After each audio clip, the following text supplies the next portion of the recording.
Hello and welcome to the True North Show. I'm your host, Megan North, and I'd like to thank the sponsors of the show, Quantum Awakening, Beth Lewis, Anne C. Clark, and our lovely guest who paid to be featured on this episode.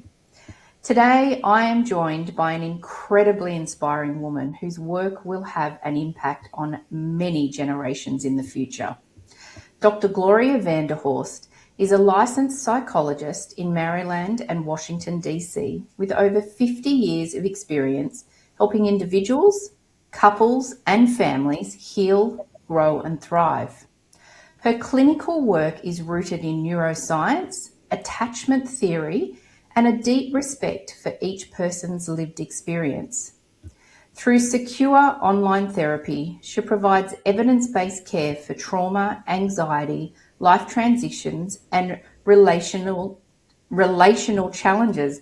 Sorry about that. Dr. Vanderhorst began her career with children and adolescents, which sparked a lifelong interest in how early experiences shape emotional development and interpersonal patterns. She now works extensively with adults, couples, and families seeking meaningful change. Her best-selling book, Read, Reflect, Respond, The 3 R's of Growth and Change, introduces readers to a practical framework for understanding and transforming personal narratives. Her upcoming title, How Not to F Up Being a Father, is a bold, insightful guide for raising emotionally intelligent boys with empathy and intention. Dr. Vanderhorst's dynamic expertise makes her a compelling voice for keynote engagements, expert panels, and educational workshops that bridge psychology, personal development, and emotional wellness. Welcome to the show, Gloria. I am thrilled to be spending this time with you today. Megan, I'm really looking forward to the conversation, and you did a lovely introduction. I thank you. Thank you. You're very welcome. It was pretty easy to introduce you. So we've got so much to talk about today, but I would really love to start at the beginning of your career and to understand what was that defining moment that led you to pursue your true passion and purpose. There's a very clear defining moment for me. Some people have clear defining moments that really stand out, and some people get into their professions through some gradual transition. Mine was a shock. And the shock was Calculus 2. Calculus 2, okay. Right. I was a math major. I loved math as a kid, as a high schooler, and I wanted to be a math teacher and teach in high school. That was my goal.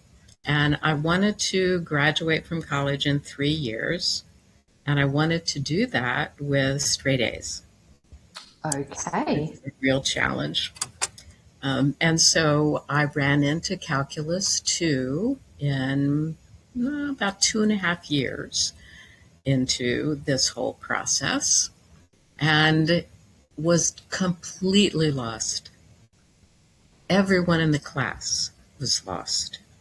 We were trying to help each other learn Calculus 2 because the professor faced the blackboard, wrote with her right hand, erased with her left, and filled the front blackboard, filled the side blackboard, talked to the blackboard. Wow. The entire time. And so I had to leave to go home for Christmas. And I was on a bus, and it was getting ready to leave the lot. And I had sent a friend to check her door, her office door, where they post the grades. And the friend comes running across the parking lot, screaming at the top of her voice, "You got a D! You got a D!" And I went, yes! I don't have to repeat Calculus 2. I was so thrilled that I passed. But I immediately, over vacation, switched my major and my minor. Wow. My minor was psychology. I took psychology because it was a break from math. It was fun. It was interesting. But what I didn't realize is that calculus is a blessing to me, Mm. right? It just put me in the right place, and I've never regretted it. I've never looked back, and I've loved being in psychology ever since then, and still love it. Yeah, wow.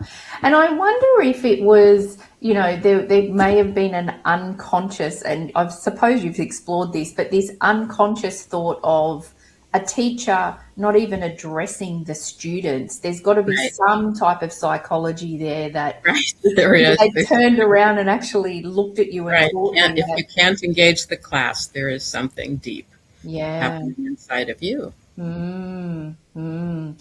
Wow, how interesting. I Yes, love that. I it's love fascinating. that you were so excited that you got a D and you didn't Yes, I like. was. I was absolutely thrilled that I wouldn't have to repeat the class.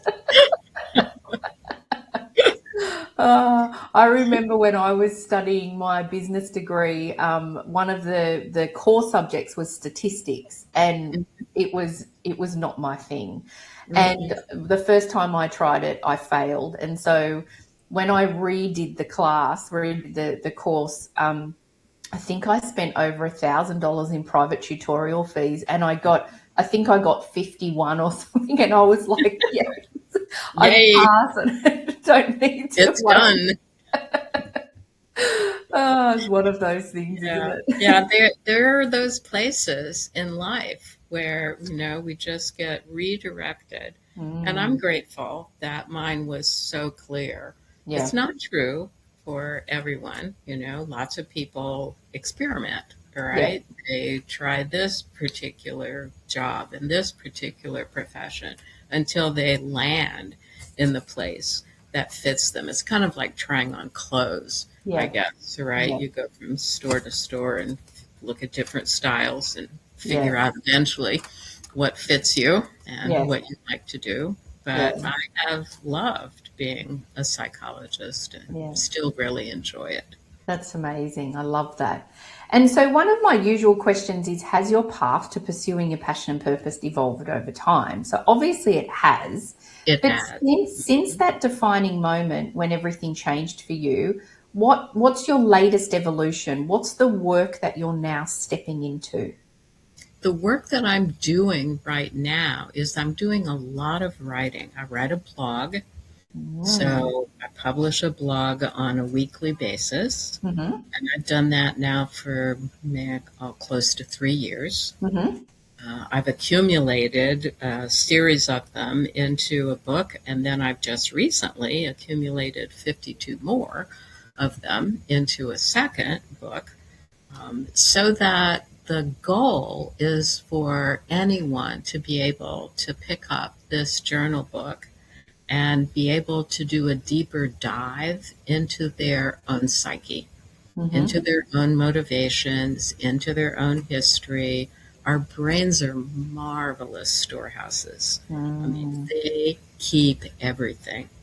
We know, in fact, that your brain keeps information from the last trimester in utero. So think about that. Mm-hmm. Right? Here you are floating around in this container, Yeah. right? And you're hearing Mm. things and you're feeling Mm. things in terms of vibrations, and those get put into your brain, Mm. and your brain holds on to everything. Mm. So it's a huge storehouse. The question is, how do we tap into it? Mm-hmm. Right? And we know that you can tap into it with language because we store memories in terms of stories. Mm-hmm. Right? You get a group of family members together and they're all telling stories, right? And, where was Cousin Ernest? And what did Aunt Sally do at this Yeah. particular party? All right. So we store all of this information in language, but we also store it in terms of visual. All right. We have a Mm-hmm. huge storage of pictures and movies and images, and we store it kinesthetically in terms of touch, right? In terms Oh. of feeling states on our bodies. Yeah. And tapping into both the visual and the kinesthetic is a little tougher than tapping into the language because the Mm. language is well practiced. Mm-hmm. We've been using language since what, two, Yeah. let's say, at Yeah. least. And so the language is very well practiced, Mm. but the kinesthetic is not that well practiced, and the visual is not that well practiced. I'll tell you Mm. a little story. Mm. A couple years ago, I had some surgery, and so you get general anesthesia. And general anesthesia is a wonderful experiment for what does your brain do, right? And after this particular surgery, my brain showed me reels and reels of college students, and they're announcing their names because I required, when I started teaching a class, that everybody go around the room, announce their name, and give me a fact about Okay. themselves, right? Yeah. So that I Yeah. could associate the fact with the face Mm-hmm. and the name. I could kind of click all those things together. Mm. Well, I had no idea that my brain has reels of these things. But because of the anesthesia and having to recover from that afterwards, these reels just started unrolling in my head. So Wow. I have real clear evidence. I always believed it, but I have real personal evidence. Your brain stores everything, Mm. right? Whether you want it to or not, Yeah. it stores everything, Mm. which could be good or bad. Mm. But it's And beautiful. yeah, and can I ask, when you talked about like the stories and how if you get a group of family members together and everyone talks about, where does the psychology come into it from a often, I've said, oh, and I remember this, and someone said, no, that's not what happened, and someone said, no, I believe that it happened this way. Is that then the perspective of the person at the time? It Is it is the evolution of right. time as It is well? the perspective of a person at the time. And if you think about it, what gets attached in their brain, all right? Every memory that you have gets associated with a previous one, all right? So it's like little stickies, Sure. right? It gets stuck to something else. And so we can be in exactly the same place, we think we're experiencing the same thing. But in reality, we are not, all right? Mm. Because the thing that will stick in one place for me will not stick in one place for you, Right. right? Mm-hmm. So I might remember the conversation if I'm more of an auditory learner. I'll Mm. remember the conversation. You might remember the setting and the visuals and what everybody's wearing because you're more of a visual learner, or you might be a kinesthetic learner and remember how is everybody placed in the Mm. room, right? And what was their posture and how did they shift at different points in time? Mm-hmm. So we tend to seek information based on what's the easiest way for us to store information, and it's one of those three ways. Mm. So interesting, isn't it? It's fascinating. No Mm-hmm. wonder there's so much family conflict at times because you're like, Right, and no, everybody's right. The key is everybody is usually right. right. I love that. There's a meme that you and I. It's a picture of like two people standing in front of each other, and I'm looking at a 6, but then you're looking at it as a 9, and it's Uh-huh. really interesting in the sense of you're right and I'm right. Like Right, you're both right. it's perspective that always resonates with me when I'm listening to someone or I'm trying to understand Mm-hmm. where they're coming from, because then I think, okay, well, what's your perspective and why do you have that perspective? And Right, that has really helped me to understand people because it's not coming from my point of view. I'm trying to right, understand where they're coming from. right. And the why that you mentioned is really important. That why leads to tell me more. All right, Mm, because you see a 6, I see a 9. Oh, mm, well, tell me more of what you're actually experiencing. All right. How is this oriented for you? All Yeah. right. What is the shape that you're looking at? Yes. And Yeah. that will give you information that leads to clarity that, oh, we are looking at the same thing, but from different orientation. Yes, so interesting. And with the new book that you're about to release, so when you said that there's practical tools in the book, is that, Right. I've noticed that a lot of books are doing that now. Is that because people can, I don't know, are you catering then for the kinesthetic, the visual, and those, the auditory, That's right. or? And the auditory. Right. Okay. So I want people to be able to tap into earlier parts of their story. We have memories from infancy. I want you to be able to tap into those. They are in your head, Mm. and it's a matter of giving yourself permission to kind of go digging. Kind of think of it as, your storage locker or your attic, and you have to start sorting around and opening boxes and being able to take a look at what's in there. And if the only access you have are words, you're going to miss a lot of stuff. It's kind of like saying the only access I have is my ears, but I don't have my eyes. And so I'll only pick up what I can hear. Well, I want you to pick up what you can experience, all right, in terms of touch and what you can recall in terms of imagery, because imagery is a huge storage locker Yeah. in your brain. And we tend to forget that we store things in terms of pictures or that we store them in terms of action. And so by having in your book things that people can work through, do you find that then, if you sit and just read a book, it's like, oh yeah, I should do that. Whereas then if there's prompts and processes that you can take people through, and or Right. people can take themselves through, that people are more inclined to actually take the action because I think it's so. prompting them to. Yeah, I think so. When that page is blank, all right, so you read an essay, the facing page is blank. It has a couple of questions that might get you going, but that facing page is blank. It opens up a whole new experience, Yeah. right? Oh, look, I don't have to put a word there.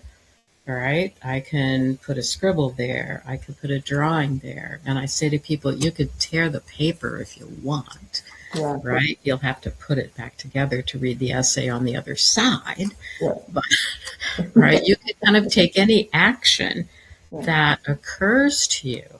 And whatever that action is, whether it's a drawing, it's a scribble, it's an intense reaction, it's powerful. Right? It's just giving you access to some piece of your brain that you wouldn't get to if you just use language. Yeah, okay.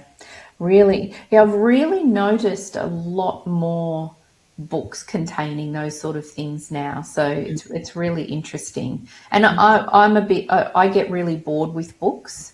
If I'll often go to the last chapter and read the last chapter, and then I decide whether I want to read the The rest. beginning and the end.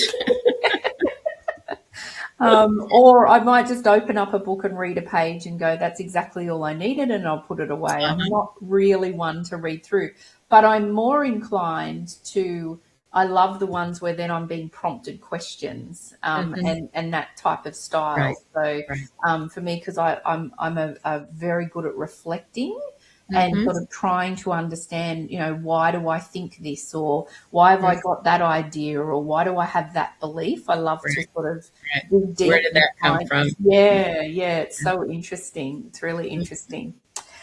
I'm going to take this moment to take a break and for us to hear from our sponsors. But Okay. when we come back, I'd really love to dive a little bit deeper into the work that you're now doing in relation to raising these young men. Yes. With I'd love to talk the about that. empathy and the work that you're doing in that space. So we'll take a quick break. We'll hear from the sponsors, and then we'll come back and we'll talk about that. Okay. Thanks, Gloria.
welcome back to the show. Gloria, so you've got a new upcoming title. I love this, the how not to F up being a father. Right, right. So it's a guide for raising emotionally intelligent boys with empathy and intention. So where does that focus come from? Why has this become a big part of the work that you're doing now? This actually started my work decades ago. When I started my practice, I had a friend who ran a preschool. And so she referred preschool boys to me. Most preschools are run by females, staffed by females. And so the little boy who has more energy, a little bit more exuberance, can't sit in the circle, will be noticed and called out, and teacher will be curious. Is there something wrong with this boy, right? Why can't he follow the directions and sit in the circle and, respond when I call on him? Why is he so hyper focused on something? Mm. So I got a lot of preschool boys referred to my practice. And I will tell you that the best education that you could ever receive is from a preschool boy. Right. They are amazing. They showed me so much of what it is like to be a boy and how that is so different from being a little girl. Okay. It's dramatically different. Right. In the literature, in the research, it adds to that difference by making it clear that boys come into the world with a broader range of emotional expression than girls. Really? Yeah, that's a shocker. Wow, that's so interesting. It is fascinating. For some reason, genetically, they have a higher range of emotional expression and they have a lower range of emotional expression. I am sure it's adaptive. All right. I am sure it was necessary at some point in time. I can see it being very healthy for a caveman, right? To have that courage, that bravery, to go out and fight, or to get so intensely angry that you tear something from limb to limb in order to survive and feed your family. Yes. And so it is true that boys have this broader range of emotional expression, but by and large, infants do the majority of their interaction with adult females, Okay. right? Now, mother or the caretaker does not have that same range. So when the boy gets exuberant, right, goes really high, or gets irritated and goes really low, mother's going to have a natural reaction to that, right? It doesn't have to be extreme. It Yeah. could just be, Yeah. right? Just a little bit of a shock Yeah. or irritation. And infants are brilliant, right? Their survival mechanism is to read the world around them. Mm. I tell people if you want to start a business with someone, find a baby. Mm. If you're considering 2 or 3 different candidates to start a business with, find a baby, pass the baby around the room. With the people that are safe and trustworthy, the baby will be relaxed, cooing and making eye contact. When the baby starts to fidget with somebody, they're a little iffy. When the baby cries, the arms of the next one, that person's dangerous. They're Really? not safe. So They're not interesting. emotionally safe, so do not start a business with that person. Oh, I could see you doing a workshop of Right. Business workshop, right? You want to build a business? Let's find a bunch of babies. Oh, that's so funny. That is so interesting. Yeah, and so mothers unintentionally, female caretakers unintentionally narrow the range of expression that a boy can make use of, Hmm.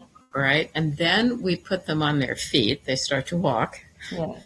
And as soon as they start to walk, we do this cultural thing of making the difference between what a boy can express and what a girl can express. Mm.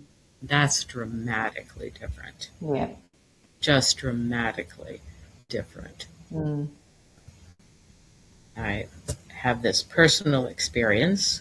My daughter, 3, the neighbor's boy, also 3, right? They're playing very nicely, and she takes his favorite toy, won't give it back. He has a legitimate right to complain, Mm. exercises his right to complain by getting up and heading towards his parents, and he starts to cry naturally. Yep. Right? She's kept his favorite toy. Mm. His father whacks him in the chest, lands him on his butt, and tells him, "Stop crying." All right. Now, that is the cultural norm for boys. Yep. All right. That is not unusual at all. That is Mm. the cultural norm for boys. All right. Don't cry. Dry your tears. Go to any mall or playground. A little girl gets fussy or hurt, runs up to the adult. She'll get picked up, comforted, and asked what's wrong. Yep. The boy, same discomfort, runs up to the adult. He will get asked what's wrong, Yeah. right? If he gives a good enough answer, he'll get comfort. If he doesn't give a good enough answer, he'll just get turned around. Go back. Mm. Nothing wrong with you, right? So we Yep. have this dramatically different approach Yep. to boys and girls, which continues to narrow the emotional range that we find acceptable for boys. Mm.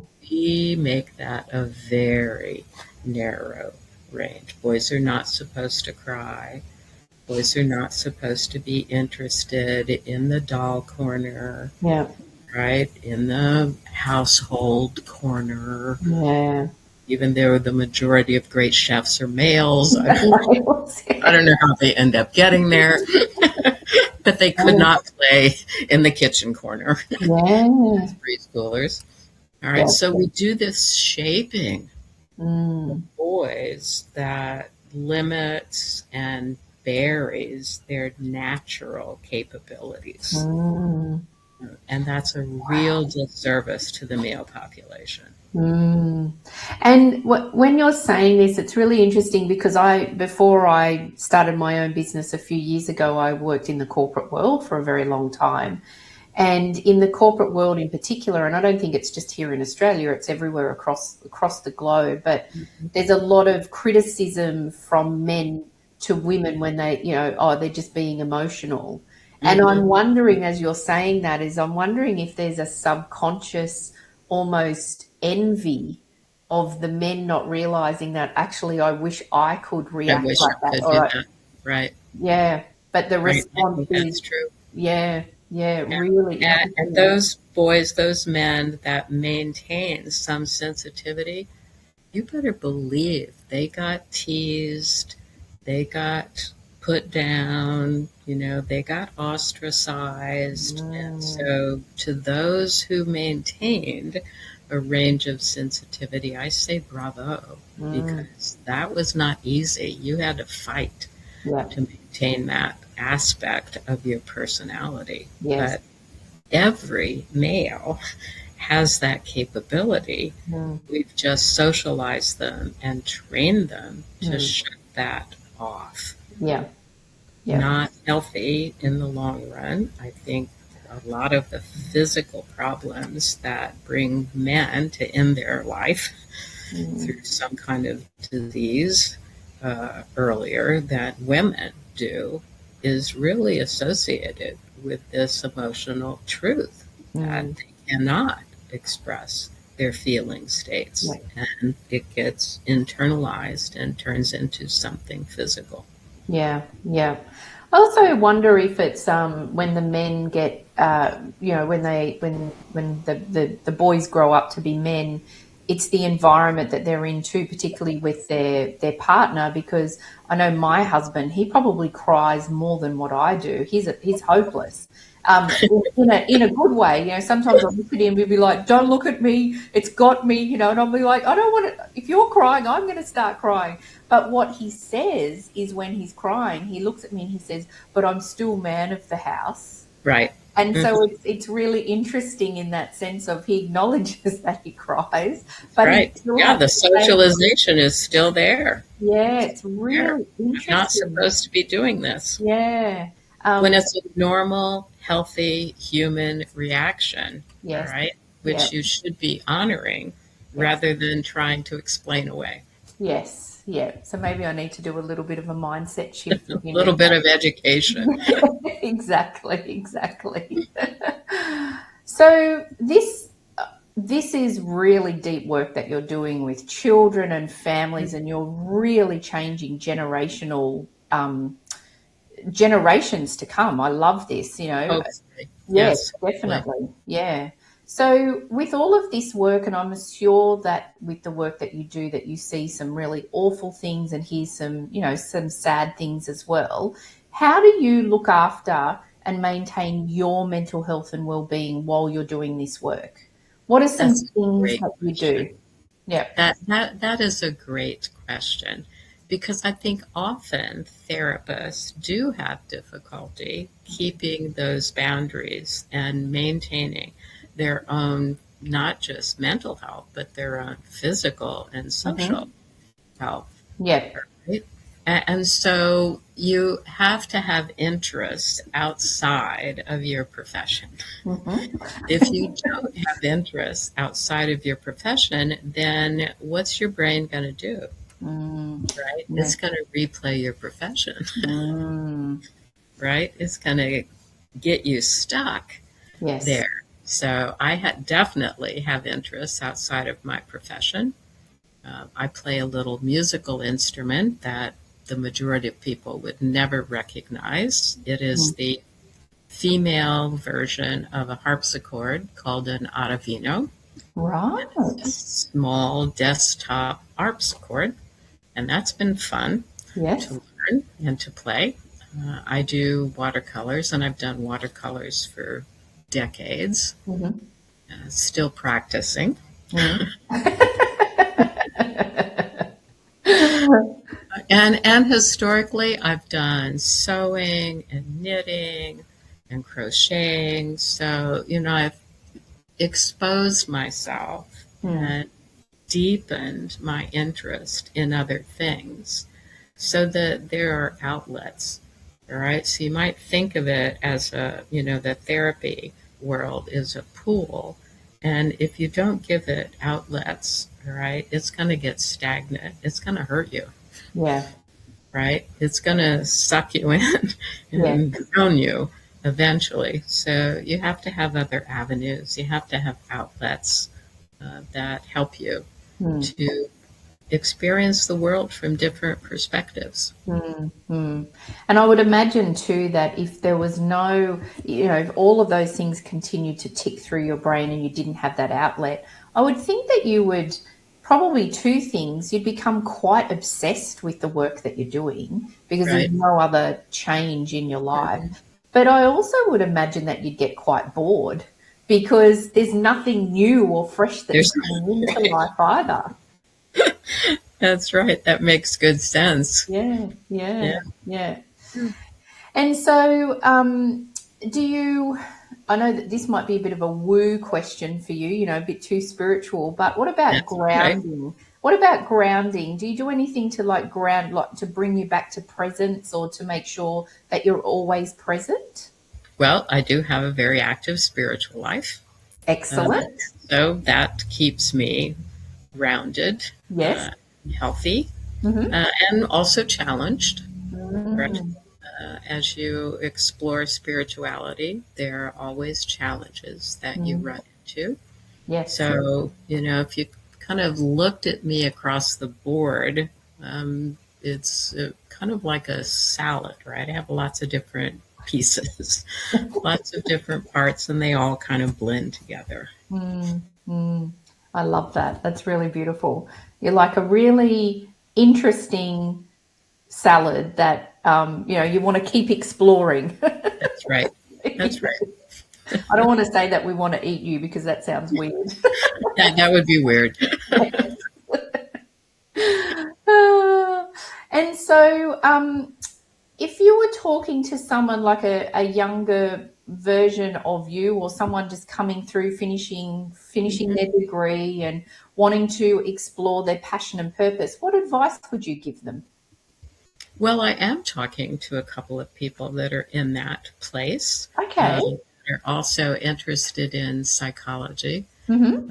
And I think the one thing that I would hope for anyone that heads in this direction, all right, is that it chooses you. Mm-hmm. I did not choose this path, Mm-hmm. right? This path chose me. Mm-hmm. And because of that, I can be competent, I can be successful, and I can have opportunity to engage in a variety of other things that keep me healthy, right? But if you choose this because you want to understand yourself in a deeper way, or you have this family history that you want to figure out, if you go into it thinking you're going to make something of it, right, then you're in the wrong profession. Interesting. And so, why do you say that? Where's that perspective coming from? Tell me more. Well, it comes from actually experiencing many different people working in psychology or social work, Mm-hmm. and also in psychiatry. I used to run a multidisciplinary practice. Mm-hmm. So I've had a lot of exposure to a variety of different professionals, right? And as you work with different professional groups and psychological organizations, you get to meet a lot of people who some have come in because they really fit and they belong, and some are there because they're trying to figure out their own problems and their own family, and you just can't do it. Yeah. it it'll overwhelm you. Yes. Yeah. It's a piece of advice I got from someone when I was learning to be a professional speaker. And they said, if you're going to be up on stage and you're going to be sharing a particular story, make sure that you've done all the healing on that story before you start sharing it, because they said you don't want to be having therapy while on stage. Right. You can have the emotion with it, but you don't want to be completely losing the plot as you're sharing a Right. story that clearly could be traumatic, because the audience is going to be really concerned Right. for you Yeah. up there. And So I, same thing is true for a therapist, right? yeah, You don't want to get enmeshed with the person that you are working with because you don't have clarity yeah, on yourself. yes, yeah. And I think that there's a fine line too, because I'm also a theta healer, so I work with the theta brainwave. I help people Mhm. to change their belief systems. We're in a theta brainwave between the ages of 2 and 6, as you would know, and it's when we take on all our belief systems. Right. I feel like that there's a fine line of. I often find that some things that I'm working on personally, I often then get clients coming to me that need to work on something that's quite similar. Mhm. I would never share that with them, but it's Right. just interesting that when I'm doing a little bit of work on something particularly, then it's like, oh, this client has come to me and they want to work on that. Isn't that Right. interesting? Yeah, Because it's I've just been the universe bringing that person. Yes. so interesting. And for me, I love it because I'm always one that I want to relate to what someone's going through. Mm-hmm. I don't Mm-hmm. always understand because my perspective is different to yours. Right. But I always love to relate, to be able to relate or try to relate to what they're going Mm-hmm. through. So for me, I always feel as that is a gift as well, because It is. I think, It oh, is. great, I've just worked through that myself. Now I can Mhm. give them or share some advice, or just at least I can relate to what they're working Yeah, through. you have to make that connection for the Yeah, person to really trust you, yeah, right? yeah. You're leading them towards a healing path for Mm, themselves. And mm. in order to trust you, you have to have that connection. Yeah, absolutely.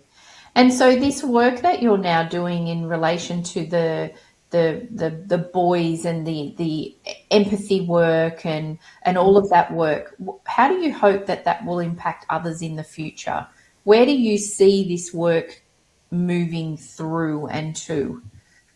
Well, I hope that it will lead to fathers being first intellectually interested in what does it mean to father my boy, particularly in a way that's different from the way that I was fathered, Mm-hmm. and that then it will lead to some healing for the father, Mm, and it will lead to new opportunities on an emotional level for the boy, all right, mm, that he can maintain access to a broader range of feeling states so that the connections that he makes with friends, with spouses, with coworkers is a connection that's more genuine mm, rather than performative. mm. Men do a lot of performative connection Yeah. and need to be able to be genuinely connected to others. Mm. We all need genuine connections. Yes, yes. And the work, the clients that you're seeing when the men are coming in to do this work with their children, is there a range of, oh, I'm not really sure, or I'm all in, I really want to make a change?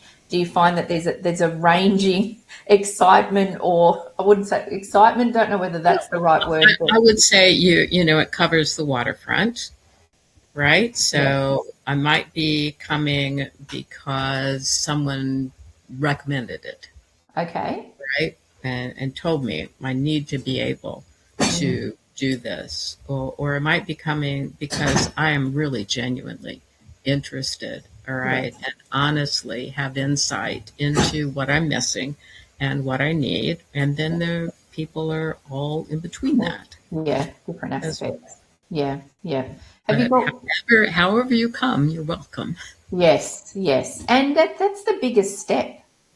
I Hmm. always think that Really that's the is. biggest step. I often tell my clients that the fact that you've booked in and you've paid for a session, you're halfway there. Hmm. You're more than halfway there because you've Absolutely. actually taken the action.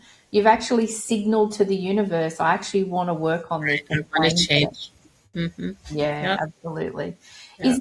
Is there a recent moment or client that you can think of that you were, that you did some work with that you were surprised about the result? Surprised about the result. Hmm.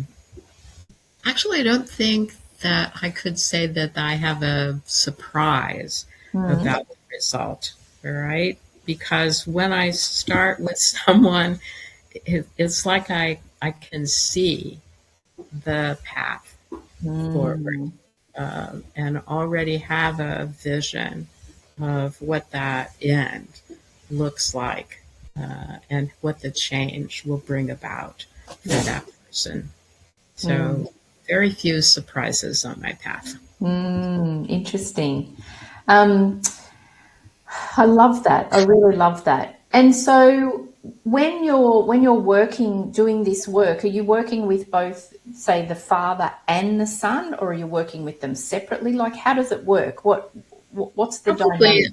a mixture of that, Mm, right? So, definitely working directly with father on educating father, on helping father to re examine his own history, right? mm, Because I can only go as far as what I have been shaped, and I need to change my shape in order to go further. So Yeah. I need to look, the father needs to look at his own history and understand that. And kind of, I tell people, it may look like a brick wall, but it's tissue paper painted with brick, Um, and you can just break right through it, right? It's not a brick mm, wall, it's tissue paper. mm-hmm. And father and son together is very important, doing joint sessions with father and son, and having some individual time with son as well, depending upon the age of that person, whether we're really talking about a preschooler, an elementary school, a teen, an adult, Yeah. repairing relationship with Mm, those are incredibly valuable because they then trickle down to the next generation quite yeah. easily. Yeah. Yeah. And my understanding from a healing perspective is that when we do the work here in this generation, it actually then heals 9 generations before and 9 in ahead. Yeah, great. So it's so impactful, and I think that, and I'm sure that you've heard I know you touched on it before about how sometimes when we're frustrated with someone, it's like, oh my gosh, they need to do the work, but actually, what's the work that we can do? Right, Because the more work we do, then it actually has that ripple effect, right? It's not right, just that's right, family, then it's friends and relationships right. and all of Yeah, those the things. frustration is often this little signal that I need to do some work. I need to figure out why this person is frustrating me. And it's usually because it's a reflection of something that you Right, don't like in right. There's yourself. there's something going on with me that I Yeah, need to uncover and yeah, heal. yeah, yeah. I'm clairaudient, so I hear my both my parents have passed away, and I hear my mum. And Uh-huh. often when I do work on myself, my mum constantly thanks me because she said I'm doing the work that she couldn't do while she That's was here. fabulous. So it's That's really fabulous. lovely to hear that because it's like a validation for me of I'm Mhm. really pleased I'm doing this work. And then I've got a sister, I've got lots of nieces, I've got lots of great nieces. So I feel like I'm really happy that I'm doing this work for all of Yeah, them. that's beautiful. You're doing it for generations. Yeah, it's really beautiful. It's really special. And so, in what ways do you believe that your personal story can inspire or impact others? Well, I think the very fact that I not only touch my clients and the people that I work with, but I touch my friends, I touch Mm, my family, I touch my neighbors, yeah. that, we have influence in ways that we sometimes really don't recognize. Even the casual interaction with someone, right? The store clerk, Yeah. for example, can have a lasting impact Mm, on the other. So we're powerful yes. as Yeah. human beings, and the way that we interact with others is impactful for them. Yeah. And it's impactful all the time, not just Yeah. once in a while. Yeah. It's impactful all the time. Yeah, absolutely. I think is it that people will all, is it people will remember how you made them feel, not Right. necessarily what you said, but how you made Right. them feel. That's Yeah, right. yeah, it's really beautiful. Yeah, that's Um, powerful. that is so powerful. That's so powerful. And so, when do you expect to release your new book? So the men and boys book will not be out till the mid-year, Okay, but I do have a second journal book that will be coming out actually in the next couple of weeks. okay. Be available on Amazon. Okay, great, excellent. Well, we'll make sure that that link is available Okay, when the show is aired as well. So yeah, great, fantastic. great. So I told you that the time would go really quickly, and we actually only have a few minutes left. I can't believe we're at the end of the time. I know, How I know. possible? It's crazy, isn't it? How quickly It it's is. gone. So good, so good. So I'm going to ask you the same question that I ask all of my guests before we finish our conversation. So, what is one lesson or truth that you've learned on your journey that you wish you had known earlier? Oh, it is to realize that your brain has packed away everything and you can find it. It's Yeah. still accessible to you. So, all those interactions, injuries, things that have put you in a particular direction, shaped you in a particular way, if they're harmful, you can find them, you can Mm, access them, you can change them. I love that. I think that's really beautiful. It's a beautiful way to wrap up our conversation. Gloria, Yeah. thank you so much for sharing your story and also for the work that you're doing. I feel really grateful that we've had this conversation today, and I'm so excited about your new book and all of this Yeah. work that you're doing for the men and the generations to come. So I have no doubt that the audience will feel the same. Thank you very much. I've enjoyed it. You're very welcome. I'd also like to thank all of my amazing and dedicated audience, supporters, and again to my sponsors. I hope that you all have a wonderful rest of the week, and I look forward to seeing you all again next week. And thank you again, Gloria. You're welcome.